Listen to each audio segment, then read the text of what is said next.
Hi viewers, Indian post గ్రామీణ duck Sevak ద్వారా మనకు దాదాపు 21,413 పోస్టులు అయితే పడడం జరిగింది. ఇవి 23 రాష్ట్రాలలో రిలీజ్ చేయడం జరిగింది. మీరు స్క్రీన్ మీద చూస్తున్నారు కదా, 23 రాష్ట్రాలు. అందులో ముఖ్యంగా తెలుగు రాష్ట్రాలైన ఆంధ్రప్రదేశ్, తెలంగాణలో కూడా జాబ్స్ అయితే రిలీజ్ చేయడం జరిగింది. సో దీనికోసం మీరు చేయాల్సిందల్లా రిజిస్ట్రేషన్, అలాగనే అప్లికేషన్ ఫామ్ ఫిలప్ చేయడం, అలాగనే ఫీ పేమెంట్ చేయడం. సో దీనికి సంబంధించిన యాక్చువల్గా ఆంధ్రప్రదేశ్లో కానీ తెలంగాణ కానీ ఎన్ని జాబ్లు ఉన్నాయి, ఎలా అప్లికేషన్ చేసుకోవాలన్నది చూద్దాం. సో ఇప్పుడే కనుక ఛానల్కి వస్తే మాత్రం ఛానల్ని సబ్స్క్రైబ్ చేయండి, వీడియోకి ఒక లైక్ చేయండి. అలా చేయడం వల్ల వీడియో చాలామందికి రీచ్ అయ్యే అవకాశం ఉంటుంది.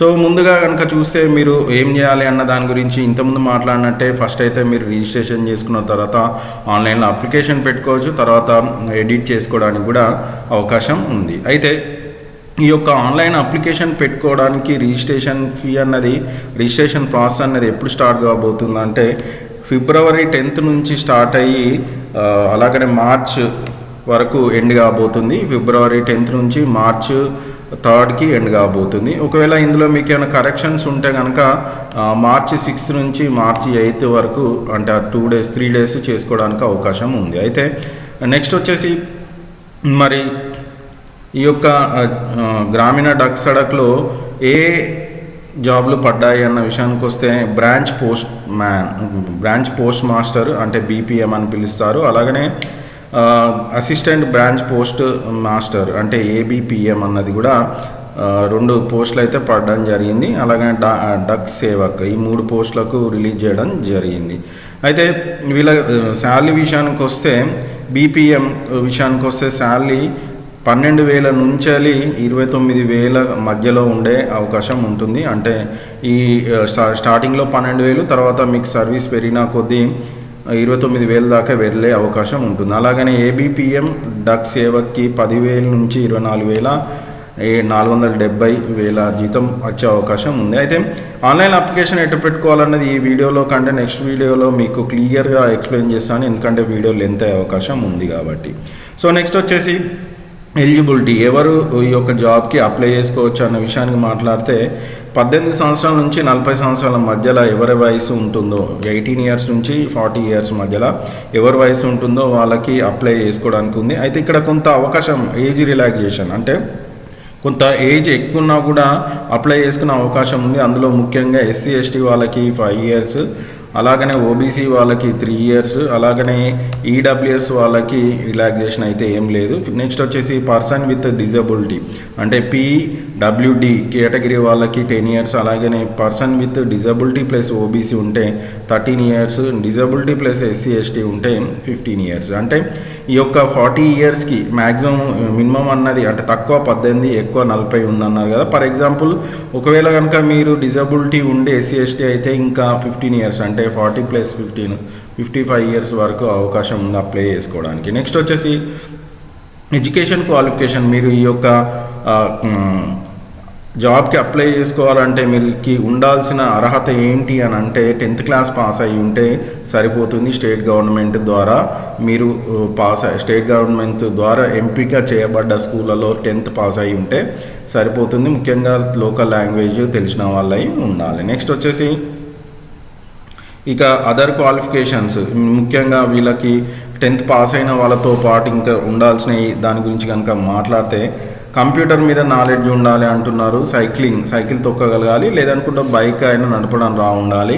నెక్స్ట్ లోకల్ వ్యవస్థ గురించి తెలిసిన వాళ్ళై ఉండాలి. 10th పాస్తో పాటు కంప్యూటర్ మీద నాలెడ్జ్, అలాగనే సైకిల్ కానీ బైక్ కానీ నడిపేలాగా ఉండాలి. లోకల్ వాతావరణం తెలిసిన వాళ్ళు ఉండాలి. నెక్స్ట్ వచ్చేసి రిజర్వేషన్ ఎలా ఇస్తారంటే ఎస్సీ ఎస్టీ ఓబీసీ ఇలా రిజర్వేషన్ అన్నది కంపల్సరీ ఇంప్లిమెంట్ చేస్తానని అంటున్నారు. నెక్స్ట్ వచ్చేసి సర్టిఫికెట్స్ ఏ ఫార్మాట్లు ఉండాలి అన్న దాని గురించి కింద ఒక ఫార్మాట్ ఇచ్చాడు. సో ఆ ఫార్మాట్ గురించి మనం తర్వాత డిస్కస్ చేద్దాం. నెక్స్ట్ వచ్చేసి ఇక్కడ పీడబ్ల్యూఎస్ పర్సనల్ ఫిజికల్ ఎవరైతే డిజబిలిటీ ఉన్నారో వాళ్ళకి కేటగిరీ ఆఫ్ జీడిఎస్ అంటే బీపీఎస్ కానీ లేదనుకుంటే ఏబిపిఎం కానీ డక్ సేవకు సంబంధించి సూటబుల్ జీడిఎస్ పోస్టులు ఏమేమి ఉన్నాయంటే లో విజన్ తక్కువ కనబడే వాళ్ళు, నెక్స్ట్ డెఫ్, హార్డ్ హియరింగ్, 1 arm 1 leg, ఇట్లా కొంత మీకు ఈ స్క్రీన్ మీద స్పెసిఫిక్ లెర్నింగ్ డిజబిలిటీ ఇట్లా ఉన్న వాళ్ళకి మాత్రమే ఎలిజిబుల్, ఇవి కాకుండా ఉన్న వాళ్ళు మాత్రం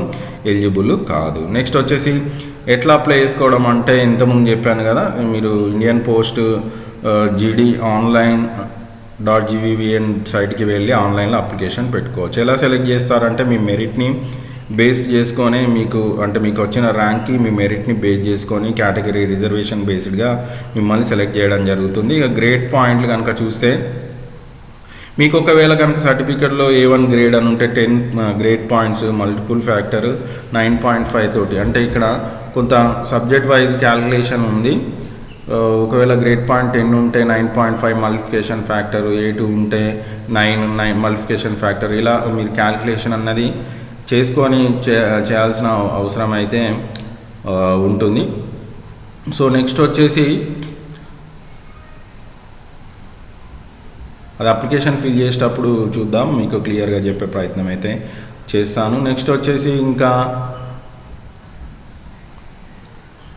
మీరు అటాచ్ చేయాల్సిన డాక్యుమెంట్స్ ఏమేమి ఉన్నాయనంటే mark sheet, identity proof, caste certificate, PWD certificate ఒకవేళ అవసరమైతే, ఈ economical weaker section certificates, transgender certificate, date of birth certificate, medical certificate ఒకవేళ అవసరం ఉంటాయి. ఇవి మీరు కంపల్సరిగా చూపించాల్సిన విషయాలు, అంటే అప్లోడ్ చేయాల్సిన డాక్యుమెంట్స్. నెక్స్ట్ వీడియోలో నేను కంపల్సరీగా ఎలా అప్లోడ్ చేయాలి డాక్యుమెంట్స్ అన్నది క్లియర్గా మీకు ఎక్స్ప్లెయిన్ చేయడానికి ట్రై చేస్తాను. సో ఇక్కడ రిజర్వేషన్ గురించి కనుక చూస్తే PWD వాళ్ళకి 1%, హార్డ్ హియరన్ వాళ్ళకి 1%, ఇట్లా కొంత పర్సెంటేజ్ ఇవ్వడం జరిగింది. అట్లాగనే ఎకనామికల్ వీకర్ సెక్షన్కి 10% ఇవ్వడం జరిగింది. ఓకే, సో ఇది కొంత ఇన్ఫర్మేషన్. కంపల్సరిగా మీరు డాక్యుమెంట్స్ ఫిల్ చేసేటప్పుడు email ID, Aadhaar number, phone number, మీ ఫోటో ఇవన్నిటినీ చేయాల్సిన అవసరం ఉంటుంది. ఇక ఫీ పేమెంట్ విషయానికి వస్తే, ఫీ పేమెంట్ విషయంలో ముఖ్యంగా ఎవరైతే SC ST female SC ST EWD category వాళ్ళు ఉంటారో వాళ్ళకి ఫీ పేమెంట్ చేయాల్సిన అవసరం లేదు. మిగతా వాళ్ళందరూ కంపల్సరీ 100 రూపీస్ అయితే పే చేయాల్సిన అవసరం ఉంటుంది. దానికి మీరు నెట్ బ్యాంకింగ్ కానీ, లేదంటే UPI కానీ, క్రెడిట్ కార్డ్ కానీ ఏదైనా వాడుకొని చేయొచ్చు. దానికి ఒక మొబైల్ నెంబర్కి OTP రావడం జరుగుతుంది. సో ఇక మిగతా విషయాలకు వెళ్తే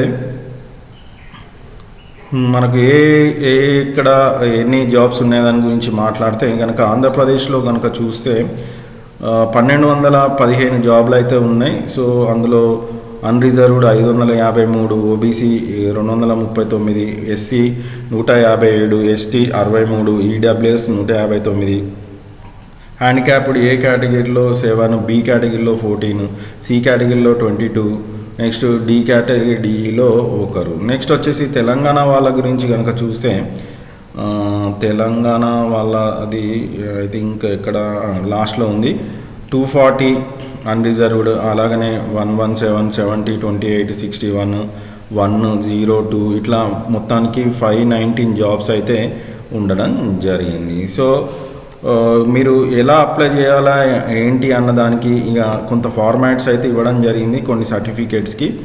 సో మీరు ఇవన్నీ రెడీ చేసి పెట్టుకోవాలి. దీనికి సంబంధించిన నోటిఫికేషన్ అన్నది మీకైతే ప్రొవైడ్ చేశాను కింద PDF లెక్క, మీరు ఒక్కసారి ఓపెన్ చేసి చూసుకోండి. సో కంపల్సరిగా మీరు ఇలా డాక్యుమెంట్స్ని రెడీ చేసి పెట్టుకున్న తర్వాత నెక్స్ట్ మీరు రిజిస్ట్రేషన్ అయితే చేసుకోవాల్సిన అవసరం ఉంటుంది. సో రిజిస్ట్రేషన్ అయిపోయాక రిజిస్ట్రేషన్లో కొంత డేటా మిమ్మల్ని అడగడం జరుగుతుంది. సో ఇదండి ఇండియన్ పోస్ట్ ద్వారా గ్రామీణ డక్ సేవక్ ద్వారా BPM, ABPMకి సంబంధించిన జాబ్స్కి సంబంధించిన పూర్తి సమాచారం.